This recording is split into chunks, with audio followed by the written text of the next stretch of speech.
आप देखो बच्चे जब कॉपी पे लिखते हैं ना पेंसिल से, एक पेज लिखे फिर अगली फ्रेश पेज वो निकालते हैं, फिर उस पे बहुत अच्छी हैंड राइटिंग से लिखावट से वो लिखते जाते हैं। अगर बच्चा पेंसिल से लिखा है फिर उसी पे मिटा के फिर पेंसिल से लिखना शुरू करे, फिर लिखे फिर मिटाए, तो क्या होगा, लिखावट क्या लिख रहा है वो तो पता नहीं चलेगा और अंत में पेज जो है वो भी फट के बर्बाद हो जाएगा, बेकार हो जाएगा, बच्चे का सारा मेहनत भी बर्बाद चला जाएगा।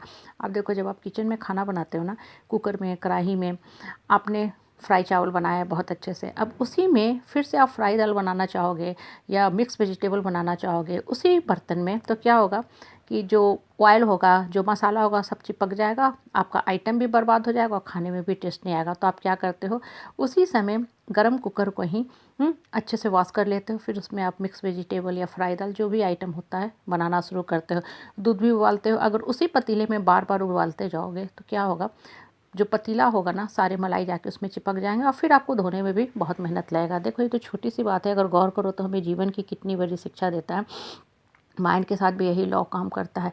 माइंड को पहले नीट और क्लीन किया करो, फिर नई बातें भरने का कोशिश किया करो। पास्ट की, जीवन की दुख दर्द, कष्ट कलेश संताप, XYZ लोगों की जो बातें हैं आपके दिमाग में चल रही हैं, दौड़ रही हैं, भाग रही हैं, 5 साल 10 साल, बहुत पुरानी पुरानी बातें, वो आप माइंड में धो रहे हो। साथ के साथ नई बातें भी, अच्छी बातें ही क्यों ना उभरना चाह रहे हो, वो बातें, नई बातें जो है ना कभी भी माइंड में सेट नहीं होंगी, क्योंकि आपका माइंड जो है नकारात्मक विचारों से, इमोशन से, दुख दर्द से इतना ज़्यादा घिरा हुआ है कि नई बातें, ज्ञान की बातें जो है ना टिक ही नहीं पा रही हैं, तुरंत वास्ट पे हो जा रही हैं।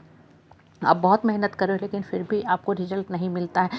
बहुत लोग देखो बहुत दिनों से सत्संग जाते हैं, गीता भी पढ़ते हैं, ज्ञान की भी बातें सुनते हैं, ध्यान मेडिटेशन भी करते हैं, लेकिन उनको रिजल्ट उतना नहीं मिलता। कुछ लोग नया ही काम करना शुरू करते हैं अपने ऊपर, लेकिन उन्हें बड़ा अच्छा फील होने लगता है। क्यों अच्छा फील होने लगता है, क्योंकि वो माइंड को पूरा नीट और क्लीन कर लिए हैं, साफ़ कर लिए हैं, हटा लिए हैं। देखो पास्ट की बातें दिमाग में आएंगी, वो आएंगी ही आएंगी, बहुत नेचुरल बात है, सबके साथ होता है। लेकिन जब वो बातें आएँ तो आप उसको उसी समय देन और देयर फिनिश करना सीखो।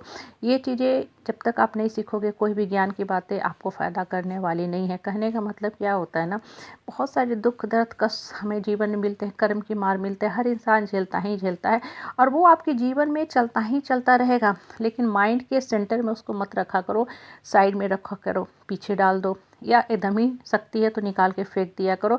होगा क्या कि जैसे जैसे पास की बातें हटते जाएंगी ना, आपका दिमाग उधर जाएगा ही नहीं।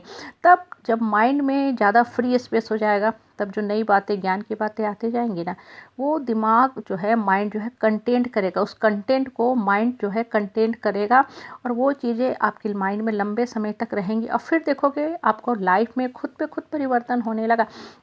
ये सब चीज़ें देखो लाइफ में इंसान खुद अनुभव करता है, एक्सपीरियंस करता है। ये सब चीज़ें कहीं भी स्कैनर से, कैमरा से नहीं दिखाया जा सकता है कि कौन कैसा फील कर रहा है।